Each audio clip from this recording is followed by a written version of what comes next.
Prime Minister.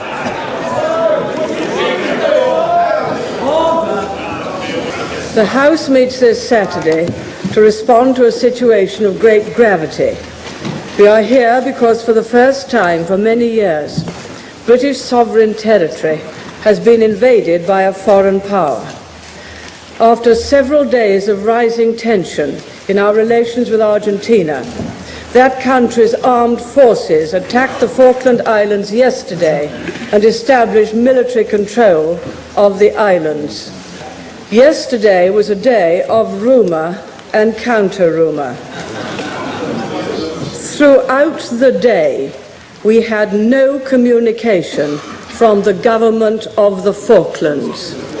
Indeed, the last message we received was at 21:55 hours on Thursday night, the 1st of April. By late afternoon yesterday, it became clear that an Argentine invasion had taken place and that the lawful British government of the islands had been usurped. I'm sure that the whole House will join me in condemning totally this unprovoked aggression by the government of Argentina against British territory. It has not a shred of justification and not a scrap of legality. It was not until 8:30 this morning, our time, when I was able personally to speak to the governor who had arrived in Uruguay, that I learned precisely what had happened.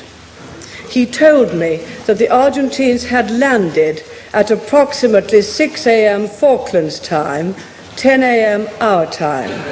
One party attacked the capital from the landward side and another from the seaward side. The governor then sent a signal to us, which we did not receive. Communications, of course, had ceased at 8:45 our time. It is common for atmospheric conditions to make communications with Port Stanley difficult.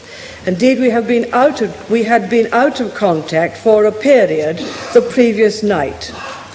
The governor reported that the Marines in the defence of Government House were superb. They acted, he said, in the best tradition of the Royal Marines. They inflicted casualties, but those defending Government House suffered none. He himself had kept the local people informed of what was happening through a small local transmitter he had in Government House. He is relieved that the islanders heeded his advice to stay indoors. Fortunately, as far as he is aware, there were no civilian casualties. When he left the Falklands, he said the people were in tears. They do not want to be Argentine.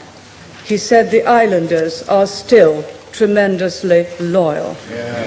I must say that I have every confidence in the governor and the action he took.